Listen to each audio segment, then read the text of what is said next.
നമസ്കാരം.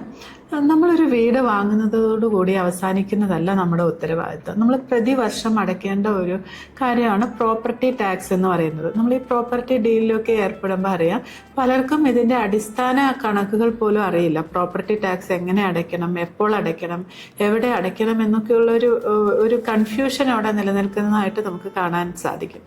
Property tax എന്നത് വീടുകൾ, ഫ്ലാറ്റുകൾ, കെട്ടിടങ്ങൾ എന്നിവയ്ക്ക് അവിടുത്തെ പ്രാദേശിക സ്വയംഭരണ സ്ഥാപനങ്ങൾ, ഇപ്പോൾ കോർപ്പറേഷൻ, മുനിസിപ്പാലിറ്റി, പഞ്ചായത്തുകൾ ഈടാക്കുന്ന ഒരു വാർഷിക നികുതിയാണ്. ഇത് ഉപയോഗിക്കുന്നത് ആ നഗരത്തിലെ ഓരോ വികസനങ്ങൾക്ക് വേണ്ടിയിട്ടാണ്. അതായത് വെള്ളം, കച്ചട ശേഖരണം, സ്ട്രീറ്റ് ലൈറ്റ് തുടങ്ങിയവയുടെ മെയിൻ്റെനൻസ് വേണ്ടിയിട്ടാണ് ഈ പ്രോപ്പർട്ടി ടാക്സ് ഉപയോഗിക്കുന്നത്. അതിനാൽ പ്രോപ്പർട്ടി ടാക്സ് അടയ്ക്കുന്നത് ഒരു സർക്കാർ നിബന്ധന മാത്രമല്ല, ഒരു നഗരവാസിയുടെ കടമയും കൂടിയാണ്. ഇത് കണക്കാക്കുന്നത് എങ്ങനെയാണെന്ന് വെച്ചാൽ, പ്രോപ്പർട്ടി നിലകൊള്ളുന്ന ലൊക്കേഷൻ, പ്രോപ്പർട്ടിയുടെ വലിപ്പം, നിലകളുടെ എണ്ണം, സ്ക്വയർ ഫീറ്റ് ഏരിയ, അതിൻ്റെ ഉപയോഗക്രമം, കൊമേഴ്ഷ്യൽ ആണോ റെസിഡൻഷ്യൽ ആണോ, ഇങ്ങനെയൊക്കെ നോക്കിയിട്ടാണ്. ഇപ്പൊ ഓണായിട്ട് യൂസ് ചെയ്യുന്ന വീടാണെങ്കിൽ അതിൻ്റെ ടാക്സിൽ കുറവ് വരും. പ്രോപ്പർട്ടി ടാക്സ് സാധാരണയായി ഓരോ വർഷവും അല്ലെങ്കിൽ 6 മാസത്തിൽ ഒരിക്കൽ അടയ്ക്കേണ്ടതാണ്.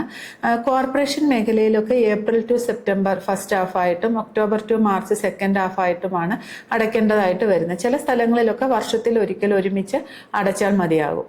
ഓൺലൈനായി അടയ്ക്കാനുള്ള സൗകര്യവും ഉണ്ട്.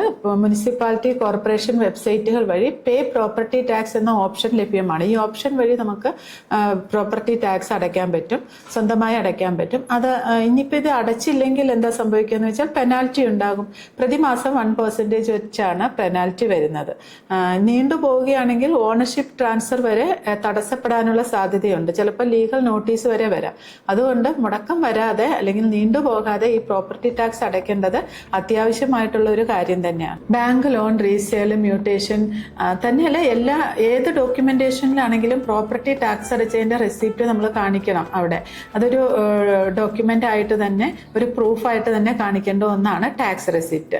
ഇപ്പം സീനിയർ സിറ്റിസൺ, ഡിസേബിൾഡ് പേഴ്സൺസ്, അതുപോലെ self occupied houses, eco friendly ആയിട്ടുള്ള ഹൗസസിനൊക്കെ ചെറിയ രീതിയിലുള്ള പ്രോപ്പർട്ടി ടാക്സ് കുറവായിരിക്കും. കമ്പാരിറ്റീവ്ലി നോക്കുമ്പോൾ കുറവായിരിക്കും വരുന്നത്. അതിനാൽ വീടിന്റെ കാറ്റഗറി, അതിന്റെ ടൈപ്പ്, ഇതെല്ലാം ഡിക്ലെയർ ചെയ്യേണ്ടത് വളരെ പ്രധാനപ്പെട്ട ഒരു കാര്യമാണ്. അപ്പം പ്രോപ്പർട്ടി ടാക്സ് അടയ്ക്കുന്നത് ഒരു അധിക ചെലവായിട്ട് നമ്മൾ കാണരുത്. അതൊരു ചിലവല്ല, നമ്മുടെ നഗരത്തിന് നമുക്ക് ചെയ്യാൻ പറ്റുന്ന ഒരു കോൺട്രിബ്യൂഷൻ ആയിട്ട് കണ്ടാൽ മതി. അപ്പം പ്രോപ്പർട്ടി ടാക്സ് നേരത്തെ അടയ്ക്കുക, അതിന്റെ റെസിപ്റ്റും അതിന്റെ രേഖകളൊക്കെ സൂക്ഷിക്കുക.